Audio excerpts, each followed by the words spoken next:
प्यारे विद्यार्थियों, कैसे हैं आप लोग? आशा करते हैं आप सब लोग बढ़िया होंगे, अपने जो भी कार्य हैं उसमें व्यस्त रहे होंगे। आज का हमारा जो टॉपिक है वह है प्रमुख परीक्षाओं, यानी जो प्रमुख परीक्षाओं में जो प्रश्न आते हैं तथ्य, वो हमारी लोकसभा के प्रश्न है। ठीक है, कौन से प्रश्न है? लोकसभा वाले प्रश्न है, जो बहुत इम्पोर्टेंट प्रश्न है। आज हम वो लेकर आए हैं आप लोगों के लिए। तो हमारा पहला प्रश्न है, लोकसभा में राज्यों द्वारा निर्वाचित होने वाले कुल सदस्यों की संख्या क्या है? ठीक है, तो हमारा पहला जो प्रश्न है, यानी क्या कह रहा है, जो लोकसभा में, हाँ बताइए, जाइए, राज्यों द्वारा निर्वाचित, ठीक है, मतलब लोकसभा में राज्यों द्वारा निर्वाचित जो सदस्य होते हैं उनकी संख्या कितनी होती है? 543। इस प्रश्न को, ये प्रश्न कभी कभी ऐसा आता है ये घुमा देते हैं। ठीक है, कैसा घुमा देते हैं? जैसे कि राज्यों द्वारा निर्वाचित होने वाले सदस्यों की संख्या कितनी है, किसमें प्रश्न को समझने की कोशिश करना है, किसमें। तो हमारा क्या आंसर रहेगा? लोकसभा में। ठीक है, अब हम आ जाते हैं अपने अगले प्रश्न की तरफ। हमारा अगला प्रश्न है, उत्तर प्रदेश को सर्वाधिक 80 सीटें लोकसभा में प्राप्त है, यानी जो हमारा उत्तर प्रदेश है उसको सर्वाधिक, सबसे ज्यादा जो सीटें मिली हैं किसमें? लोकसभा में। किसमें मिली है? लोकसभा में। तो कितनी सीटें हैं? 80 सीटें हैं। ठीक है, सर्वाधिक है, ज्यादा से ज्यादा जो सीटें हमको मिली हैं वो है 80 सीटें लोकसभा में। अब हमारा अगले प्रश्न की तरफ आते हैं। 48 सीटों के साथ महाराष्ट्र दूसरे स्थान पर तथा 42 सीटों के साथ पश्चिम बंगाल तीसरे स्थान पर है। यह प्रश्न यूपीपीसीएस में आया है, 2005 का प्रश्न है। ठीक है, यूपीपीसीएस में आया 2005 में। अब हमारा 48 सीटों, ठीक है, 48 सीटों के साथ महाराष्ट्र दूसरे पे और 42 सीटों के साथ पश्चिम बंगाल जो है तीसरे स्थान पर है। यह प्रश्न हमारा यूपीपीसीएस में आया है 2005 में। अब हमारा अगले प्रश्न की तरफ चलते हैं। 40 सीटों के साथ बिहार का स्थान चौथा है, जबकि पांचवें स्थान पर तमिलनाडु है 49, सॉरी 39। आता है चौथा। 40 सीटों के साथ बिहार का स्थान है चौथा। ठीक है, जो 40 सीटें हैं कहाँ की हैं? बिहार की। उसमें जो स्थान पाया है इसमें कौन सा है? चौथा है। ठीक है, फोर्थ। अब हमारा आ जाता है, जबकि पांचवें स्थान पर, यानी 5वें स्थान पर क्या है? हमारा तमिलनाडु है 39 सीटों के साथ। ठीक है, 39 सीटों के साथ है ये। अब हमारा अगला प्रश्न, 5वां प्रश्न क्या कह रहा है? संघ शासित राज्यों में 7 सीटों के साथ दिल्ली शीर्ष पर है। शीर्ष का मतलब होता है पहले नंबर पर। ठीक है, शीर्ष का मतलब होता है पहला, ठीक है, पहले नंबर पर, बिल्कुल ऊपर। यानी जो संघ शासित राज्यों में 7 सीटों के साथ जो दिल्ली है वह सबसे ऊपर है। अब हमारा अगला प्रश्न आता है छठा।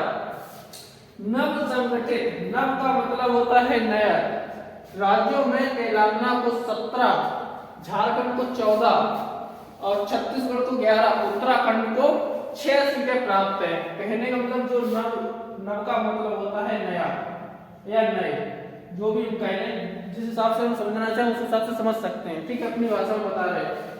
ठीक है, नए या नया कुछ भी बोल सकते हैं इसे, नव।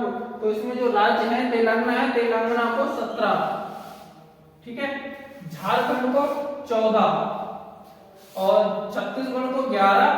अब हमारा आता है उत्तराखंड को 6 सीटें प्राप्त है। ठीक है, इन राज्यों में तेलंगाना, झारखंड, छत्तीसगढ़, उत्तराखंड जो नए राज्य है उनमें सीटें कितनी है? पहला है तेलंगाना 17, झारखंड 14, छत्तीसगढ़ 11, उत्तराखंड 6 सीटें प्राप्त हुई हैं।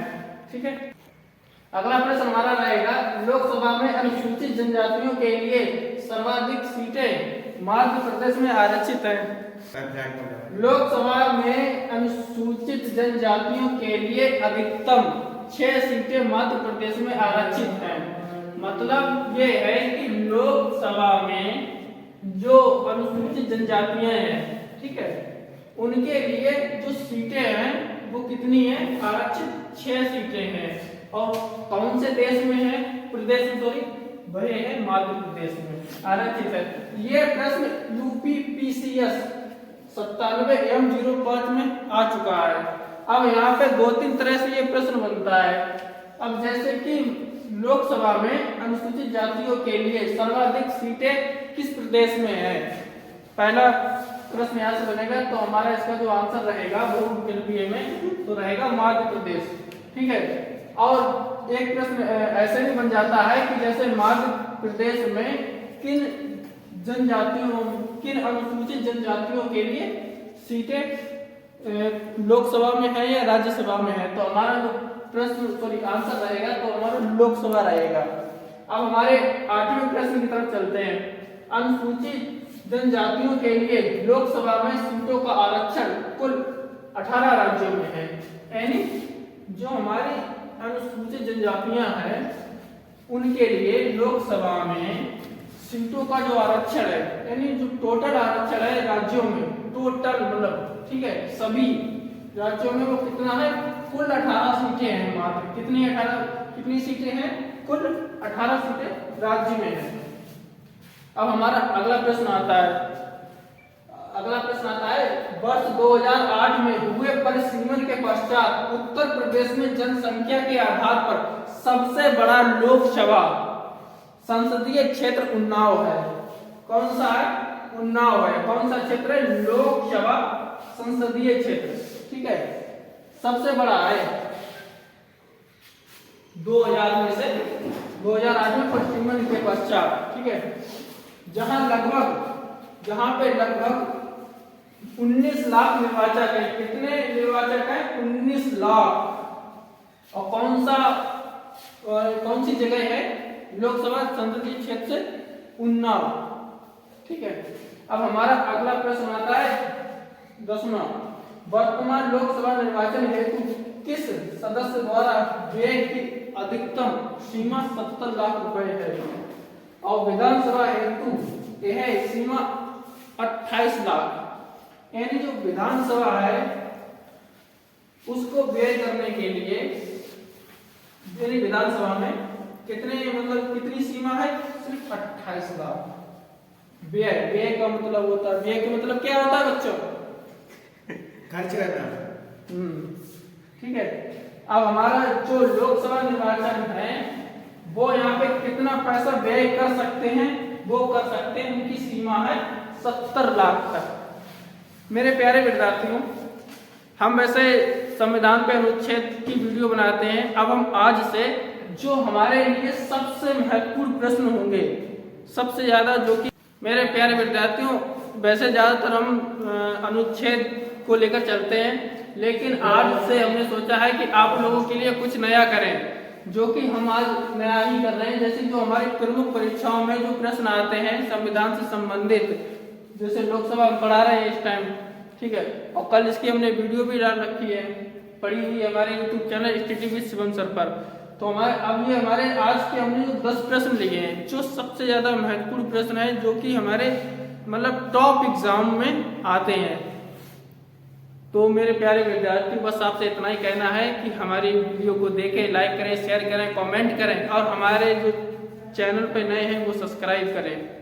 जय हिंद, जय भारत।